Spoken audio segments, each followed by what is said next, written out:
अस्सलाम वालेकुम वरहमतुल्लाहि वबरकातुहू। प्रोग्राम मदीना सानी और निज़ाम हुकूमत के साथ आपका मेज़बान डॉक्टर उमर रियाज़ अब्बासी आपकी खिदमत में हाज़िर है।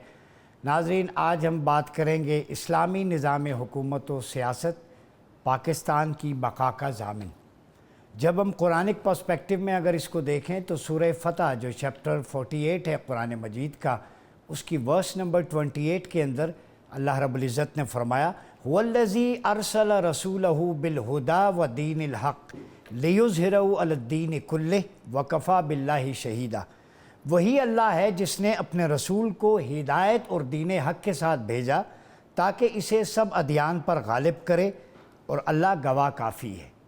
And Allah sent His messenger with guidance and religion of truth to manifest it over all religion, and sufficient is Allah as witness.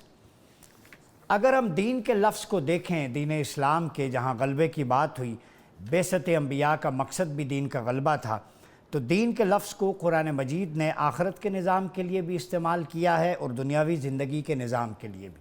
ये बड़ा इम्पोर्टेंट तसव्वुर है जो समझ लें, जिसका मतलब है कि दीन बैक वक्त दुनिया व आखरत दोनों निज़ामों पर मुहित है। दुनिया व आखरत को मिलाकर दीन का कुल्ली तसव्वुर बनता है।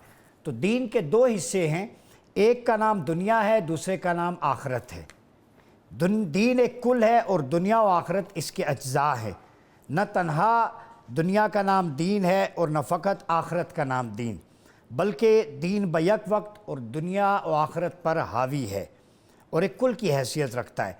आप सल्लल्लाहु अलैहि वसल्लम ने जो तसव्वुर दीन दिया, इसमें मस्जिद के अंदर और मस्जिद के बाहर दोनों तर्ज़ हयात दीन कहलाते हैं।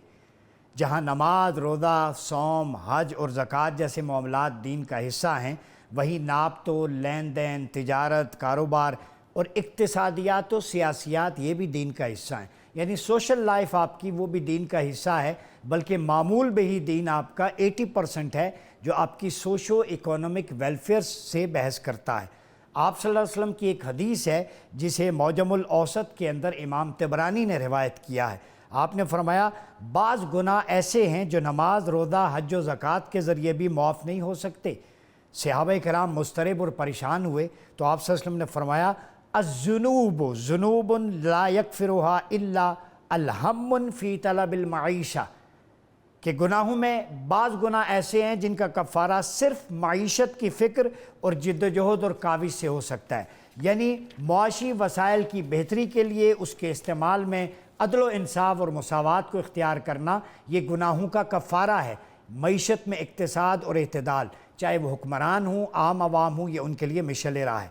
सो गोया निज़ाम मईशत में इत्तेदाल, इक्तिसाद और तवानुन को बरकरार रखना भी दीन है। अल्लाह और उसके रसूल के अहकाम को मुआशरे में अमलन नाफिज करने और आवाम की फ़लाह व बहबूद के लिए अदल इंसाफ और मुसावात पर मबनी सियासत करना भी इस्लामी निज़ाम हुकूमत और दीन का हिस्सा है। नाज़रीन कराम, दीनी तालीमात का वो हिस्सा जो आखरत संवारने से मुताल्लिक़ है उसे मज़हब कहते हैं, और वो हिस्सा जो दुनिया को संवारने से मुताल्लिक़ है उसे सियासत कहते हैं। गोया मज़हब का दायरा कार उखरवी ज़िंदगी की फ़लाह है और सियासत का वजीफ़ा अमल दुनियावी ज़िंदगी की इस्लाह है। दीन और दुनिया और सियासत के बाहमी ताल्लुक़ को अगर हम एक और ज़ाविया निगाह से समझने की कोशिश करें तो एक बंदे का अपने खालिक से ताल्लुक़ और दूसरा बंदों का बंदों के साथ ताल्लुक़। सो दीन का जो शोबा अल्लाह और बंदे के ताल्लुक़ से बहस करता है मज़हब कहलाता है, और जो शोबा इंसानों के दूसरे इंसानों के साथ मामलात को डील करता है उसको सियासत कहते हैं। गोया हुकूकुल्लाह की अदायगी का नाम मज़हब है और हुकूकुल इबाद की अदायगी का नाम सियासत है। अल्लाह के साथ ताल्लुक़ को संवारना मज़हब और बंदों के साथ ताल्लुक़ को संवारना सियासत है। हुकूकुल्लाह अल्लाह तो माफ़ कर सकता है, लेकिन अपने फ़ज़्ल व करम से।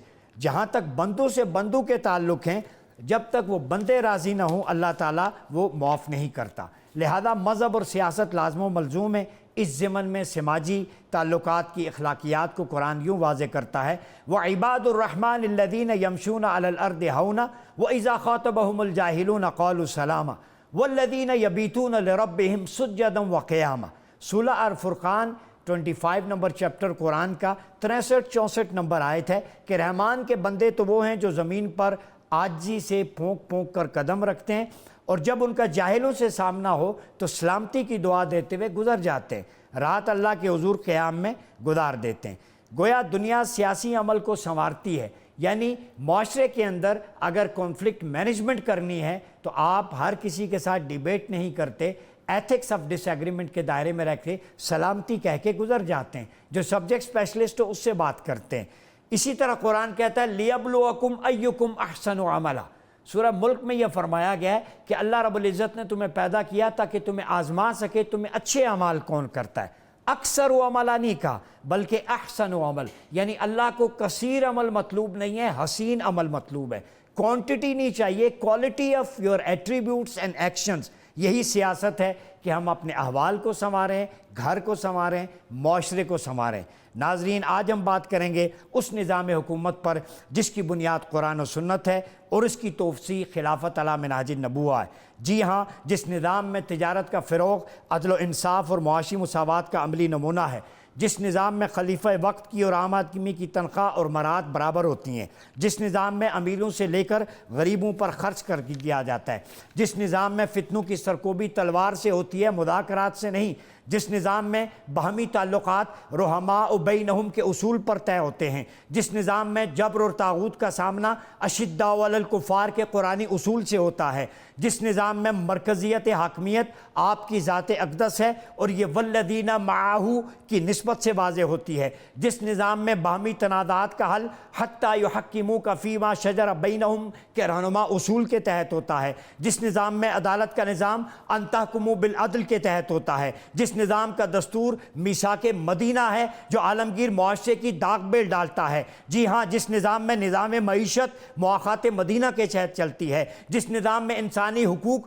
خطبہ حجت الوداع کے تابع ہوتے ہیں، جس نظام میں اولیات عمر کے تحت اداروں کا قیام اور استحکام ہوتا ہے، جس نظام میں رول آف گورننس حضرت علی کا تاریخی خط طے کرتا ہے، آج اسی نظام کی ضرورت نہ صرف پاکستان کو بلکہ پوری دنیا کو ہے۔ ہم اپنے پینلسٹ سے بات کریں گے کہ پاکستان میں اسلامی نظام حکومت و سیاست کیسے رائج ہو سکتا ہے، وہ کون سے ایٹریبیوٹس ہیں جو اس معاشرے میں نافذ کر کے ہم جبر اور ظالمانہ طرز حکومت سے جان چھڑائیں۔